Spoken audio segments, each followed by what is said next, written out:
조금 전에 이제 서울시장 후보 송영길 후보의 공약에 대해서 직접 연결해 들어봤는데요. 이번엔 국민의힘 오세훈 서울시장 후보 연결해서 각종 공약에 대해서 들어보겠습니다. 후보님 나와 계시죠? 네, 안녕하세요. 반갑습니다. 오세훈입니다. 네, 안녕하세요. 현장을 보니까 지금 김포공항에 계시는 것 같은데 조금 전까지 기자회견 하셨죠? 예, 방금 전에 마무리했습니다. 네. 자, 지금 뭐 여러 현안 가운데 김포공항 이전 문제부터 안 물어볼 수가 없습니다. 김포공항 이전을 하면 어떤 점이 가장 큰 문제라고 보고 계십니까? 예, 제일 큰 문제점은 일단 서울의 북부와 저쪽 동쪽에 거주하시는 서울시 시민 여러분들이 아마 김포공항이 사라지게 되면 인천까지 가는데 지금보다 시간이 2배 이상 걸릴 거고요. 예. 또 송영길 후보가 말씀하신 것처럼 원주공항이나 청주공항을 이용하게 되면 1시간 반에서 2시간이 걸린다는 점이 아마 가장 큰 불편이 될 거고요. 네. 그뿐만 아니라 이 공약이 미리 준비되지 않았던 급조된 후보들의 부실 공약이라는 점, 그렇기 때문에 생길 수 있는 여러 가지 진행 과정에서의 불필요한 논란과 사회적 갈등, 이런 것이 아마 점점 더 커질 걸로 생각을 합니다. 네. 그렇다면 민주당에서 특히 송영길 후보 또 이재명 후보가 함께 이 공약을 발표한 예. 이유는 어디에 있다고 보고 계세요? 글쎄요, 아무래도 선거 상황이 녹록지 않고 본인들 원래 예상했던 대로 흘러가지 않으니까 아마 대규모 개발 공약을 가지고 승부를 해보겠다는 마음인 것 같습니다. 예. 그리고 김포공항을 옮긴 다음에 여기에 40만 가구의 집을 짓겠다. 이게 이제 오늘 나온 내용인데요. 네네.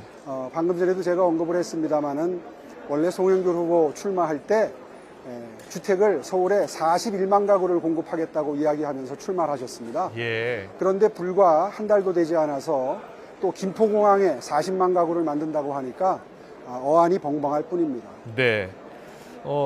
조금 전에 이제 송영길 후보는 공론화 이야기를 꺼냈습니다. 공론화에서 한번 토론 한번 해보자. 무엇이 문제인지 내일이라도 당장 토론을 했으면 좋겠다. 이런 제안을 했는데 이런 제안에 대해서는 어떤 생각이세요? 정말 국민께 대한 도리가 아니라는 생각이 들고요. 예. 원래 TV 토론을 할 기회도 지금 벌써 2번이 있었지 않습니까? 네. 그런데 TV 토론도 다 끝난 다음에 이제 와서 서울에 큰 영향을 미칠 수 있는 2개의 공약을 2번에 걸쳐서 내셨습니다. 네. 한 번은 사흘 전에 서울 대개조라 그래서 뭐 동대문 디자인 플라자를 중심으로 패션 산업 중심지를 만들겠다. 또 54개 단지, 임대주택 단지 중에 절반에 해당하는 25개를 앞으로 새로 지으면서 그 지하에 물류 창고를 넣겠다. 물류 허브를 만들겠다. 뭐 이런 공약을 내면서 서울 대개조공약이라는 이름을 붙이셨거든요. 예. 임대주택을 제가 고품질화 하겠다는 공약을 냈는데 네네. 오히려 거꾸로 그 지하에 물류단지를 넣게 되면 하루 종일 대형 트럭이 드나들면서 임대주택에 사시는 분들 입장에서는 주거 환경이 그 소음과 공해 때문에 아마 굉장히 더 열악해지실 겁니다. 네. 이제 이런 공약을 대개조공약이라고 사흘 전에 내더니 또 그 다음 날은 김포공항 이전 공약을 내서 이렇게 크게 뭔가 서울 서부 대개조라는 이름을 또 이번에는 붙이셨습니다. 하루 만에. 문제가 되니까 하루 만에 대개조라는 이름을 붙이는 모습을 보면서 이분이 과연 서울의 유권자분들을 진중하게 생각하시는지 저는 의심스럽고요. 뭐가 코너에 몰리기만 하면 뭐 상상력을 발휘해야 된다. 자, 이제 논의를 시작해보자.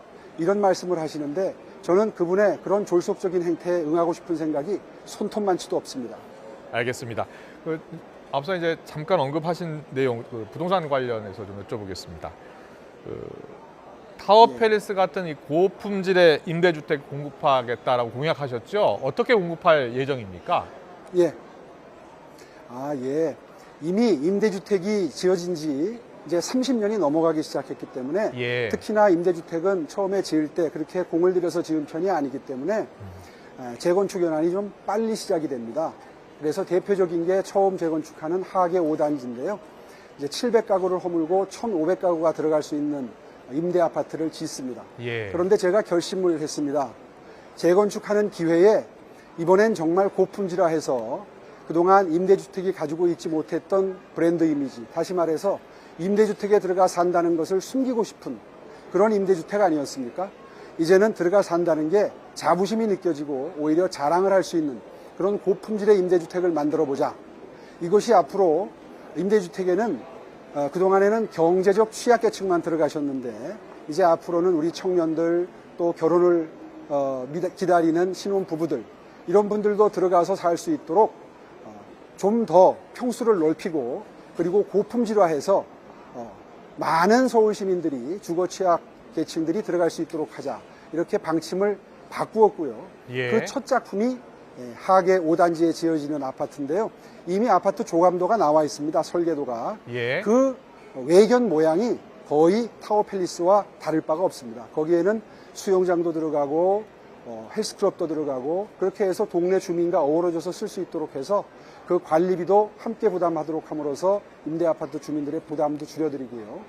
그리고 이 정책에 대해서는 한편에서는 고급화되면 임대료가 늘지 않겠느냐 하는 우려도 있는데 소득 연계형 임대료 체계로 바꾸었기 때문에 그럴 염려는 전혀 없다는 점 분명히 말씀드릴 수 있습니다. 네, 알겠습니다. 재건축 규제 완화 관련해서요. 60층 재건축 시대 열겠다고 하셨는데 언제부터 60층짜리 재건축 아파트 볼 수 있겠습니까?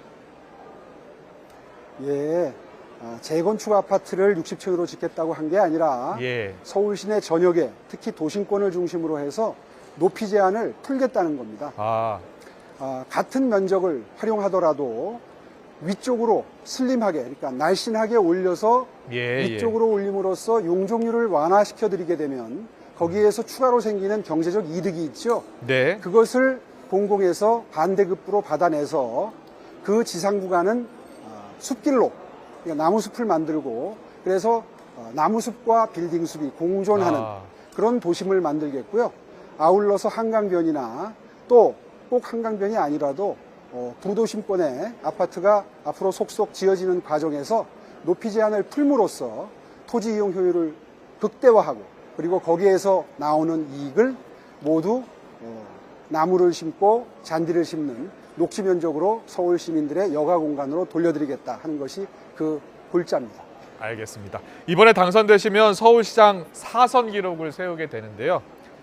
당선이 되시면 가장 먼저 어떤 공약부터 챙기고 싶으세요?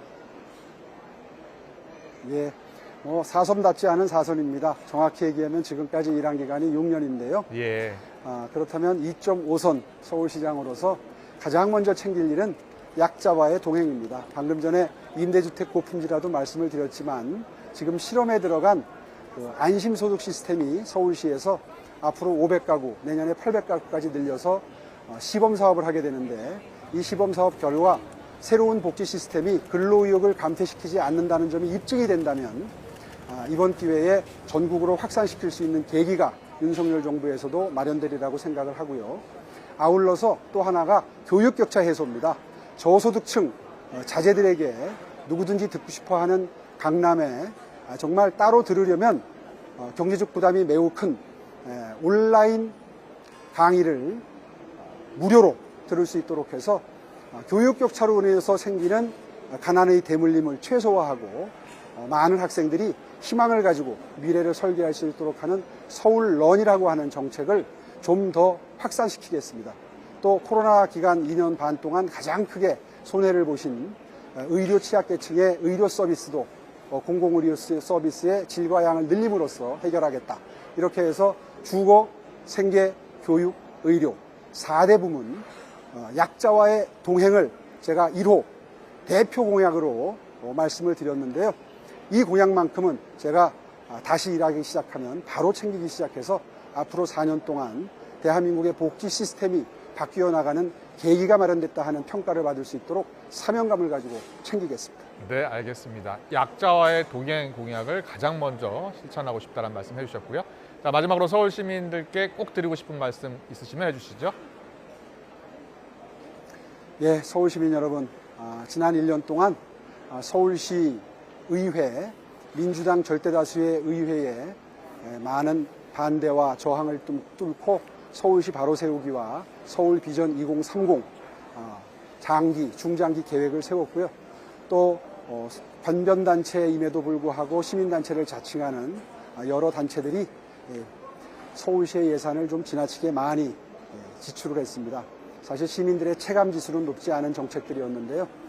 그 예산도 많이 줄이려고 노력을 했습니다마는 시의회의 반대에 부딪혀서 절반밖에 성취를 못했습니다. 또 주택을 공급하는 것도 최대한 신속하게 많이 공급하는 게 목표였는데 문재인 정부의 국토부의 전폭적인 지지가 선행이 돼야 되는 사안들도 많았는데 그러한 부분도 아쉬움이 있었는데 이제 비로소 윤석열 정부의 출범으로 더 숙성된 주택 공급 정책을 펼 수 있게 됐습니다. 이 좋은 기회를 맞이해서 그동안 세웠던 알토란 같은 계획들이 무산되지 않고 앞으로 4년 동안 시민들께 찾아갈 수 있도록 꼭 다시 한번 일할 수 있는 기회를 주십시오. 제가 서울시를 정말 확 바꾸어가면서 지속 가능한 양질의 일자리가 창출되고 그리고 어렵고 힘든 분들, 그분들의 큰 도움이 되는 그런 서울시를 한번 꼭 만들어 보고 싶습니다. 도와주십시오. 네, 알겠습니다. 잘 들었습니다. 지금까지 국민의힘 오세훈 서울시장 후보와 함께 이야기 나눠봤습니다. 오늘 말씀 고맙습니다. 예, 감사합니다.